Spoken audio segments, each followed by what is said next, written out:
Welcome to Spiritual Calisthenics. Christ is in our midst. On June 26th, we remember St. David the Righteous of Thessalonika, as well as the appearance of the icon of our Most Holy Lady the Theotokos of Tikhvin.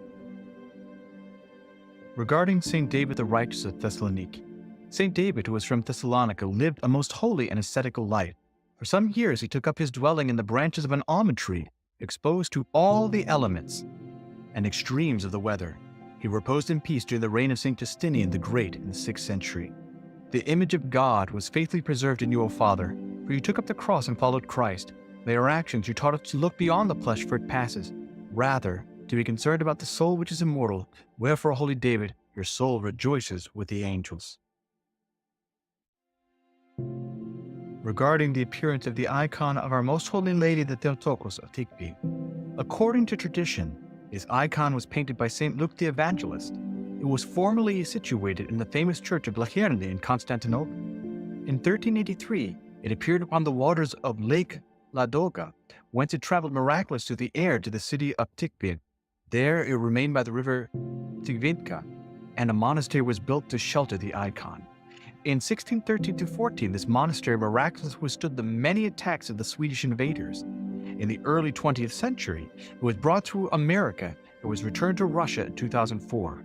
The holy icon is renowned for a great many miracles wrought through it by the All-Holy Mother of God, especially for the healing of children. Today, your most venerable icon, O Lady, has shone in heaven upon us like a most brilliant sun, enlightening the world with rays of mercy, which great Russia and America receive from on high, most reverently as a divine gift, and they glorify you, O Mother of God, as the Queen of all, and joyfully magnify Christ our God, who was born of you.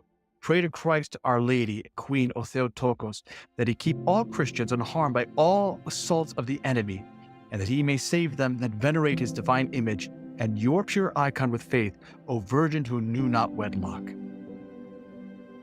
The readings are according to the week. From St. Paul's letter to the Romans. Brethren, we know that the whole creation has been groaning in travail together until now. And not only the creation, but we ourselves, who have the first fruits of the Spirit, groan inwardly as we wait for adoption as sons, the redemption of our bodies. So in other words, all of creation is waiting for the second coming. All of creation is waiting for everything to be fulfilled, and that our bodies will be reunited with our souls. For in this hope we were saved. Now hope that is seen is not hope. For who hopes for what he sees? But if we hope for what we do not see, we wait for it with patience. Likewise, the Spirit helps us in our weakness. For we do not know how to pray as we ought, but the Spirit himself intercedes for us with sighs too deep for words. And he who searches the Spirit intercedes for the saints according to the will of God. So when we are truly praying, truly in our depths, the Holy Spirit guides us and allows us to pray deeper and more adequately than we ever could on our own. The Gospel according to St. Matthew. The Lord said to his disciples, when they persecute you in one town, flee to the next. For truly I say to you, you will not have gone through all the towns of Israel before the Son of Man comes. A disciple is not above his teacher, nor a servant above his master. It is enough for the disciple to be like his teacher, and the servant like his master.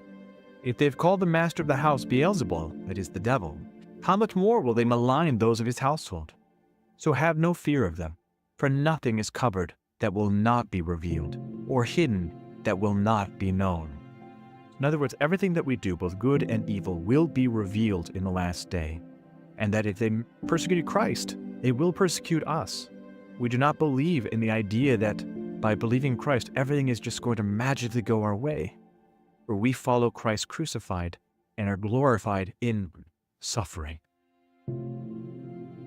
What I tell you in the dark, utter in the light.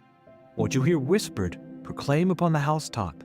And do not fear those who kill the body, but cannot kill the soul. Rather, fear him who can destroy both soul and body in Gehenna. In other words, don't be afraid of persecution by people.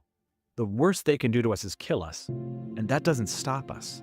There's nothing that can separate us from Christ.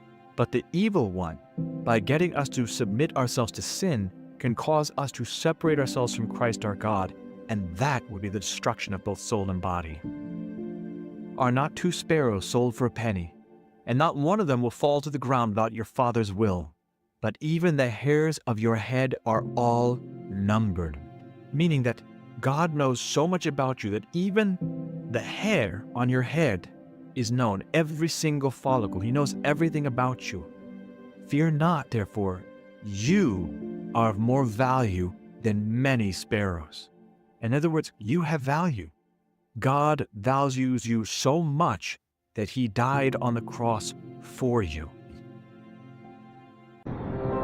I hope that you've enjoyed today's spiritual calisthenics. Have a blessed and wonderful day.